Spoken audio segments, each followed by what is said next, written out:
I'm John Griffin. I'm the founder and chairman of Addison Lee. I'm also the current Ernst & Young Entrepreneur of the Year for London and the South East. I'm a skills ambassador for London, which is to do with training. We have a training arm. And basically, I'm chairman of the Minicab Association, which is the private hire car association. So I'm involved in licensing and how to negotiate with Transport for London and the Mayor. And so I'm quite a busy boy. A number of drivers left a local firm because they were badly treated and joined me. So that helped a little bit. That was about 10 drivers. And it really is like pulling teeth. You know, you've got to get one more work. So it was quite hard work, but very, very enjoyable. To think at the end of the week, you'd start off the week, say, with 21 drivers. And then at the end of the week, you'd have 26. You know, it was exciting. And then next week, you could see, well, let me try and reach 30. And there was always this target. And initially, the targets in the business at the time were, say, 70 drivers was a number. That was the sort of number at which the company was starting to make money. Not big money, but you're sort of getting into profit. Once you get to 100, you know, that is your first big breakthrough, 100 drivers. So that's how it works. Then you go on from there. Most of the industry didn't really get past 250 drivers. I observed that many years ago. I could see the whole industry. A company would peak and it would just suddenly fall again, back down to 180. But I began to analyse why that was. And it was clear to me the reason was because the technology and the whole way in which bookings are taken slows up the process. Technology was starting to come on board. Clever gadgets were coming out. The whole industry was changing, or many industries were changing. Certainly not the minicab industry, but I could see there was something here that could provide a solution to the log jams that were taking place in the businesses that I observed. So that was when we first started to get into the technical side of offering bookings to drivers.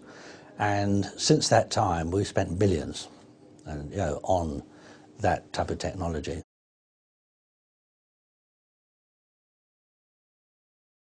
We're happily in the position where whoever comes along, we can service them. So we're not stuck in any particular field, so if it changes, we change with it. So our customer base has changed over the years, more towards, shall we say, IT-driven companies.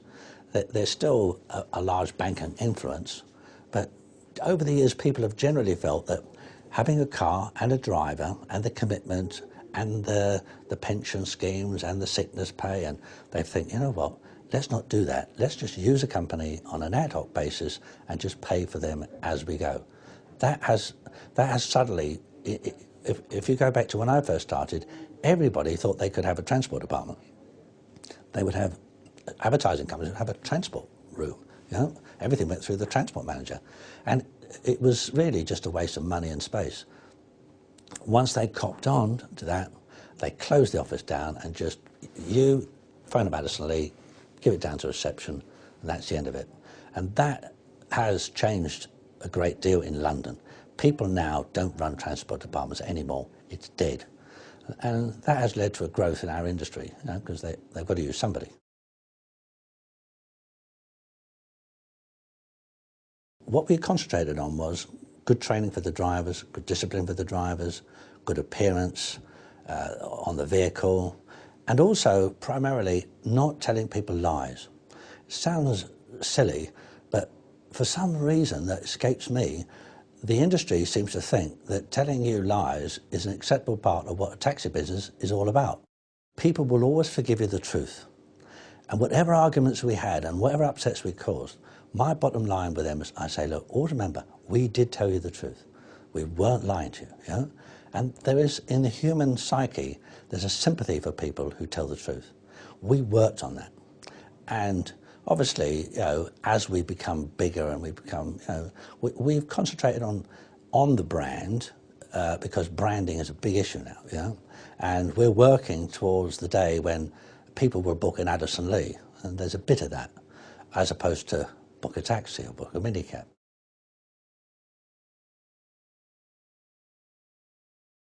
everything you see in this business is paid for. We even pay cash for our vehicles. We buy 20 a week and we write out a check. So in reality, it's a different way to run a business, and it's not in any manual. But I can promise you that when a recession comes, it's the top place to be in a company that has paid all its bills. So this actually is a blessing to us. We're very welcoming of the recession because it has actually got rid of a lot of the dead wood. I've called it colonic irrigation for the economy. And the dead wood's been washed out. And I think that we now, this year, since Christmas, I always go week by week by week. So we start the new year. We're in the 22nd week or whatever it is. And we're now 20% up on last year across the board. I think that's really, quite good in the present climate. I think the trade generally is about 20% down. So there's a 40% differential between what we're doing and what they're doing. And that's what we're building on.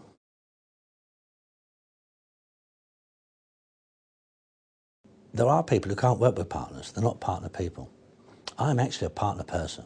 I'm a good partner, but I have to work with people that balance me. I'm sort of fit for a more subdued, quiet observer, adding a little bit here and there. I have to be the dominant force. That's the way I am. And and if somebody else was a partner of mine who wanted to be the dominant force with me, it would be war. So that's the first thing. I do think getting the right partner is a blessing. It can be a big blessing. And it does, two heads are better than one. And I think, very often I've met people who should have had a partner and didn't. And it meant they didn't really succeed the way they might have done. So sometimes trying to find the balance, some people are just not that forward, they're not that aggressive, they're not that go-getting. Well, that's fine because there's a place for them. But they need a partner that can go out there and do the stunt work. And that, to me, is something I would advise people to do, because I personally think that partners are good.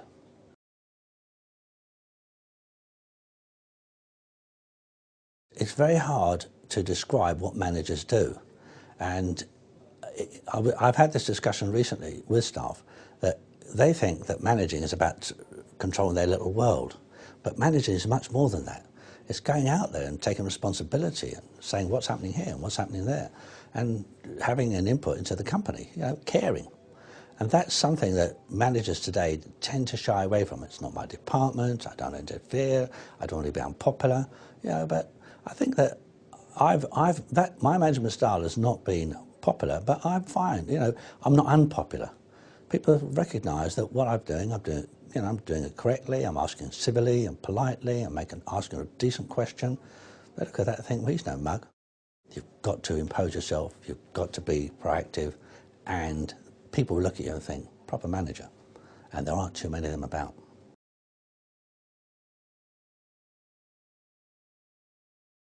There is no doubt a part of Liam that is always going to suffer from the fact that his dad started it, and so there are a few things that Liam does which he does alone. In other words, that's his baby. Buying companies, I let him take the whole process over from start to finish. Oak trees don't grow next to oak trees. You have to give people space, and he has to make his own mistakes, which have been very few. But it is something that I respect, that I want him to have his own, CV. I want him to be able to say, that was me, I did that.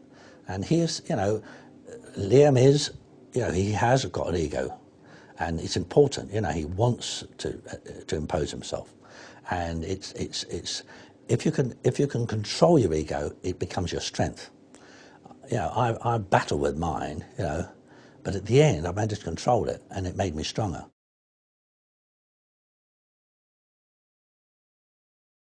Account customers are the backbone. They are more reliable. They make bookings on a regular basis in the way that the cash customer doesn't. Cash customer on a sunny day will walk. On a rainy day, wants cars. There's too much fluctuation. But with the account customer, they are running a business, and that business runs every day, whether it's raining or whether it's sunny. So ultimately, what you're trying to do is to create an account base. Now, in the background, you've got the cash customer. The cash customer is there to supplement the work when there isn't enough to cover all the drivers that are out there. And also it helps to introduce people to what Addison Lee are about and gives them an opportunity to assess the quality of service. So generally speaking, the two sit sort of together, and the cash bookings are almost like a tap that we can turn on and off. So if we're busy, we just say to people, sorry, we don't have any cars at this time. If we're not busy, we take the booking. So that's really what the model's all about, if you like.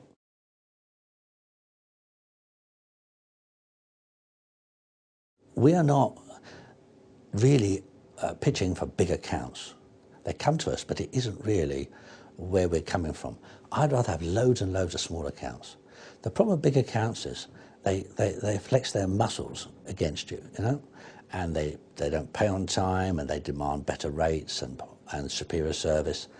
And it isn't really where I'd rather be. I just want everybody to have the same rates, the same service, and you know, so that everybody gets an even chance. Generally our larger clients accept that, but there is a propensity for large clients to flex their muscles, to bare their teeth, and it's something we don't accept. So there are companies that could be with us that are not, and maybe one day they will, but in the meantime we do stick to our principles. We're going to be looking at providing more competition for the black taxi industry, who have exposed themselves particularly because they've not really responded to the demands of the 21st century.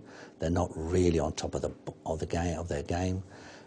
So they are vulnerable, and they'll be a target for us. What we're going to do is really just keep bashing away with quality of service, quality of drivers, quality of vehicles, training for the staff, improving the IT. All of those things we're going to keep bashing away at. And I think that, you know, well, the taxi trade could certainly watch out, because we are coming, you know, we're in their wing mirror, and, you know, we're flashing our lights. So that's something they've got to be aware of over the next 12 months, the way in which we will escalate towards them.